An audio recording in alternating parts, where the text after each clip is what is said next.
ഉപദേശം കൊടുത്തു കേട്ടു. ഓ, അതിനു മുൻപ് അതവിടെ ഒന്ന് പറഞ്ഞു കഴിഞ്ഞു. എന്താ ഇനി അതിന്റെ പേരിൽ ഒരു അഡ്വൈസ് ഉണ്ടായിരിക്കും. നിങ്ങൾ എന്തിനാ ആവശ്യമില്ലാതെ ഞങ്ങളുടെ കാര്യത്തിൽ ഇടപെടുന്നത്? എന്നെയാണ് ആ കുട്ടിയുടെ അച്ഛൻ അതിനെ ഏൽപ്പിച്ചു തന്നിട്ട് പോയിരിക്കുന്നത്. I have some responsibility. ഞങ്ങൾക്കും കാര്യങ്ങളൊക്കെ തിരിച്ചറിയുന്നവരാ. അതെന്താ ടീച്ചർ ഓർക്കാത്തെ? നിങ്ങൾക്ക് തിരിച്ചറിവ് കൂടുതല, അവൾക്ക് തീരെ കുറവ്. എന്തിനാ കുട്ടിയെ കൂടി സ്പോയിൽ ചെയ്യുന്നത്? പാവാ അത്. എന്ത് സ്പോയിൽ ചെയ്യുന്ന നിങ്ങൾ ഈ പറയുന്നത്? അത് ഞാൻ അവളുടെ വീട്ടുകാരോട് പറഞ്ഞാൽ പോരെ? അത് ഞാൻ പറഞ്ഞോളാം. നിങ്ങൾ പറയുന്നു. ഞാൻ നിങ്ങൾ ഇന്നലെ അല്ലല്ലോ കാണാൻ തുടങ്ങിയത്. കമ്പയിൽ നല്ലൊരു സാരി ചുറ്റി കാണിച്ചാലും അവിടെ ബൈക്ക് നിർത്തുന്ന ആളാണ് നിങ്ങൾ. കുറച്ചുകൂടെ നാച്ചുറൽ ആയിട്ട് പറയാൻ ശ്രമിക്കണ്ടേ എലിയമ്മേ? ലീലഭാവമായിരിക്കാം. അവൾക്ക് ഈ സമുദായത്തിന്റെ വിലക്കുകളെ പറ്റി ഒന്നും അറിഞ്ഞുകൂടാ. അവൾ തന്നെ എവിടെയെല്ലാം തിരക്കി ഇവിടെ നിൽക്കുകയാണോ? അപ്പൂട്ടിനുള്ളപ്പോൾ എനിക്കിങ്ങനെ പേടിയില്ല. അപ്പൂട്ടൻ പറയുന്നതെന്ത് മത്സരിക്കാൻ ഞാൻ ഒരുക്കവുമാണ്. ഞാൻ ലീലയല്ല, ലീലയുടെ അച്ഛനാണ് മറുപടി പറയേണ്ടത്. ഞാൻ വിവാഹം കഴിക്കുന്നത് ഏത് പെൺകുട്ടിയായിരിക്കണമെന്ന് തീരുമാനിക്കാനുള്ള സ്വാതന്ത്ര്യം എനിക്കുണ്ട്. ഞാനത് എന്റെ വീട്ടുകാരോട് പറഞ്ഞു കഴിഞ്ഞു. കുഞ്ഞേ, ഞങ്ങൾ പാവങ്ങളാണ്. വാ, നമുക്ക് ഹോസ്റ്റലിൽ പോവാം. ഇത് തീരുമ്പോഴേക്ക് ഇരുട്ടു. ചേച്ചി പൊക്കോളൂ, ഞാനും മൃദുലയും കൂടി വന്നോളാം. എന്ത് കാണാൻ വേണ്ടിട്ടാ താനോട് വായി നോക്കി നിൽക്കുന്നത്? ഇയാളുടെ ഈ വട്ട് കണ്ടില്ലെങ്കിൽ തനിക്കെന്ത് ഉറക്കം വരില്ലേ? ചേച്ചിക്ക് ഇഷ്ടമില്ലെങ്കിൽ ചേച്ചി നിൽക്കണ്ട. ബാക്കിയുള്ളവർ എന്തിനാ വെറുതെ ഡിസ്റ്റർബ് ചെയ്യുന്നത്? ദേ കുട്ടി, തന്നെ അയാളെയും കണക്ട് ചെയ്ത് പിള്ളേർ ഇപ്പൊ തന്നെ അതും ഇതും പറഞ്ഞു തുടങ്ങിയിട്ടുണ്ട്. അതിന്റെ കൂടെ അങ്ങേര് പിറകെ വെറുതെ ചുറ്റിക്കൂടി നിന്നിട്ട് ഇനി അത് വഷളാക്കണ്ട. എന്റെ കാര്യങ്ങൾ ഞാൻ നോക്കിക്കോളാം. Please don't disturb me. തന്റെ കാര്യങ്ങളിൽ എനിക്കും കൂടെ കുറച്ചൊരു കാര്യമുള്ളത് കൊണ്ടാണെന്ന് വെച്ചോ ഞാനിത് പറയുന്നത്. ഇവിടെ അതും ഇതും കേൾപ്പിച്ചിട്ട് വീട്ടിലേക്ക് ചെന്നാൽ കുട്ടിക്ക് ഫ്യൂച്ചറിൽ പ്രശ്നമായിരിക്കില്ല. പണമുണ്ടല്ലോ, ചണ്ടി തിന്നാൻ ഏതെങ്കിലും ഒരുത്തന് കിട്ടുമായിരിക്കും. പക്ഷേ ഞാനും ആ നാട്ടിലേക്ക് തന്നെയാ ചെല്ലേണ്ടത്. എന്നെയും കൂടെ റിഫ്ലക്ട് ചെയ്യുന്ന തരത്തിൽ ബിഹേവ് ചെയ്യുന്നത് കൊണ്ടാ ഞാനത് സമ്മതിക്കില്ല എന്ന് പറഞ്ഞത്. നിങ്ങൾക്ക് എന്താ പ്രോബ്ലം? എനിക്കൊരു പ്രോബ്ലം ഇല്ല. പിന്നെ ഞാൻ വർക്ക് ചെയ്യുന്നിടത്തൊന്ന് ഡിസ്റ്റർബ് ചെയ്യുന്നത്? വർക്ക് കാണുന്നുണ്ട്, നിങ്ങളുടെ വർക്ക്. കുറെ വിഡ്ഢിപ്പെമ്പിള്ളേരെ നടുക്ക് ശ്രീകൃഷ്ണൻ കളിച്ചു നിൽക്കാൻ വേണ്ടിയിട്ടുള്ള ഓരോ അടവുകൾ, കോളേജ് ഡേന്നും ഫെസ്റ്റിവൽ എന്നൊക്കെ പറഞ്ഞ് നിങ്ങൾ ഇത് എല്ലാ കൊല്ലവും വെച്ച് നടത്തുന്നത് ഞാൻ കാണുന്നതാ. അതിന്റെ കൾമിനേഷനും എനിക്കറിയാം, എല്ലാവർക്കും അറിയാം. നിങ്ങളുടെ ഈ വിരട്ടെല്ലാം ഇതുമാതിരിയുള്ള പെമ്പിള്ളേരെടുത്ത് അവർക്ക് നിങ്ങളോട് ഭ്രാന്തായിരിക്കും, ആരാധനയായിരിക്കും, ആരാധന മൂത്തിട്ടുള്ള ഹിസ്റ്റീരിയ ആയിരിക്കും. എനിക്കതൊന്നുമില്ല. എനിക്ക് നിങ്ങളോടുള്ളത് വെറുപ്പും പുച്ഛവുമാണ്, കണ്ടംപ്റ്റ്. നിങ്ങളുടെ ഈ പ്രസൻസ് പോലും എനിക്ക് സ്റ്റിങ്കിങ് ആണ്. അതറിഞ്ഞ സമ്മതി. കോംപ്ലക്സ് തീർക്കാൻ കണ്ടുപിടിച്ച ഒരു സ്ഥലം. എന്ത് കോംപ്ലക്സ്? എനിക്ക് നിങ്ങളുടെ മുൻപിൽ ഒരു കോംപ്ലക്സിന്റെ ആവശ്യമില്ല. ഏത് നിലയിൽ നോക്കിയാലും നിങ്ങളെ inferior. You are A dirty heap of all the primitive complexes. നിങ്ങളെ ഒരു പുരുഷനും മൈൻഡ് ചെയ്യുന്നില്ല. കാണാൻ കൊള്ളാവുന്ന പെമ്പിളർക്ക് കിട്ടുന്ന ആ റിസപ്ഷൻ നിങ്ങൾക്ക് ഒരിടത്തൊന്നും കിട്ടുന്നില്ല. അത് വേറൊരാൾക്ക് കിട്ടുമ്പോ കയറുന്ന അസൂയ കൊണ്ടാണ് നിങ്ങൾ അതും ഇതൊക്കെ വിളിച്ചു പറയുന്നത്. ആരും തിരിഞ്ഞു നോക്കാതെ നല്ല പ്രായം കടന്നു പോകുമ്പോ എല്ലാ പെണ്ണുങ്ങൾക്കും ഇങ്ങനെ കുറെ അരിശോ അമർഷോ ഒക്കെ തോന്നും. പക്ഷെ ചെലവാക്കാൻ കൊണ്ടുവരുന്ന എന്റെ അടുത്തല്ല. വല്ലാതെ പ്രശ്നമുണ്ടെങ്കിൽ ആ റോഡിലെങ്ങാനും പോയി നിൽക്ക്. വേറൊന്നിനെയും കിട്ടാതെ ഡെസ്പറേറ്റ് ആയിട്ട് വരുന്ന ലോറി ഡ്രൈവേഴ്സിന് നിന്നെ പോലെ ഒന്നായാലും മുഷിയില്ല. Get lost from here, I say.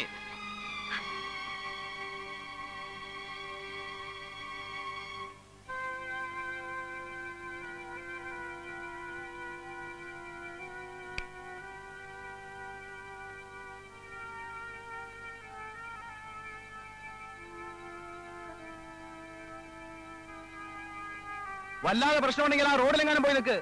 വേറൊന്നിനെയും കിട്ടാതെ ഡെസ്പറേറ്റ് ആയിട്ട് വരുന്ന ലോറി ഡ്രൈവേഴ്സിന് നിന്നെ പോലെ ഒന്നായാലും മുഷിയില്ല. Get lost from here, I say.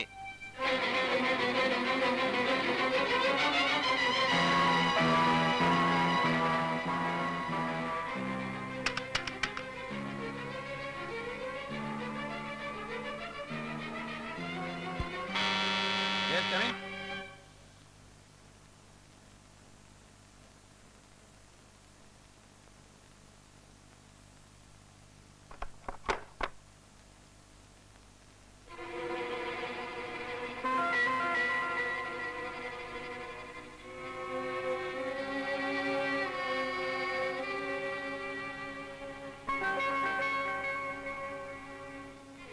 എന്താ വീണ്ടും ലോക്കൽ ഗാർഡിയൻ കളിക്കാനാണോ? അതോ ഇന്നലത്തെ പെർഫോമൻസിന് അപ്പോളജി പറയാനോ?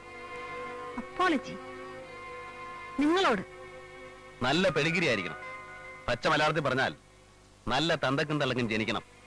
എങ്കിലേ അന്തസ്സായിട്ട് ബിഹേവ് ചെയ്യാനൊക്കുള്ളൂ. ചെറ്റ ചുറ്റുപാടിന്ന് വരുന്നവര് എത്ര പൊതിഞ്ഞോട് നടന്നാലും എപ്പോഴെങ്കിലും ആ ചെറ്റത്തരം പുറത്തു വരും. മാന്യമായിട്ട് പെരുമാറിയാൻ ഞാനും മാന്യനാ. മറ്റേ തരം കൊണ്ട് എന്റെ അടുത്ത് വന്നാലുണ്ടല്ലോ, ഞാൻ അതിനേക്കാൾ മറ്റവനാ.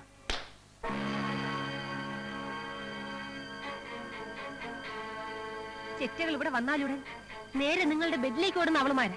അത്തരക്കാരെ മാത്രമേ ഞാൻ കണ്ടിട്ടുള്ളൂ. ഇനി പഠിച്ചോളൂ സ്ത്രീകളുടെ അടുത്ത് എങ്ങനെ ബിഹേവ് ചെയ്യണമെന്ന്.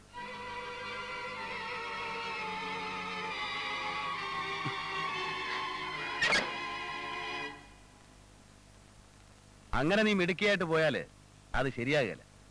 ഇത്രയും പറയുകയും കാണിക്കുകയും ഒക്കെ ചെയ്ത സ്ഥിതിക്ക് എന്റെ ബെഡ്റൂം കൂടെ ഒന്ന് കണ്ടിട്ട് പോയാൽ മതി.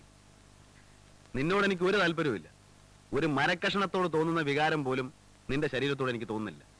You are A third rate nasty frigid bitch, I know that. പക്ഷേ ജീവിതത്തിൽ ആദ്യമായി എന്റെ കരണത്തടിച്ചിട്ട് ഒരു പെണ്ണ് എന്റെ വീട്ടിൽ നിന്ന് ഇറങ്ങിപ്പോയാൽ എനിക്ക് പിന്നെ നിന്റെ മുമ്പിൽ തലപൊക്കി നിൽക്കാൻ പറ്റില്ല. ഒരു പെണ്ണിന്റെ കണ്ണിലേക്കും എനിക്ക് പിന്നെ ഒരു ആണായിട്ട് നിന്ന് നോക്കാൻ പറ്റാതാവും. അതുകൊണ്ടാ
ഒന്ന് പോയിക്കൂടെ ഇറങ്ങി?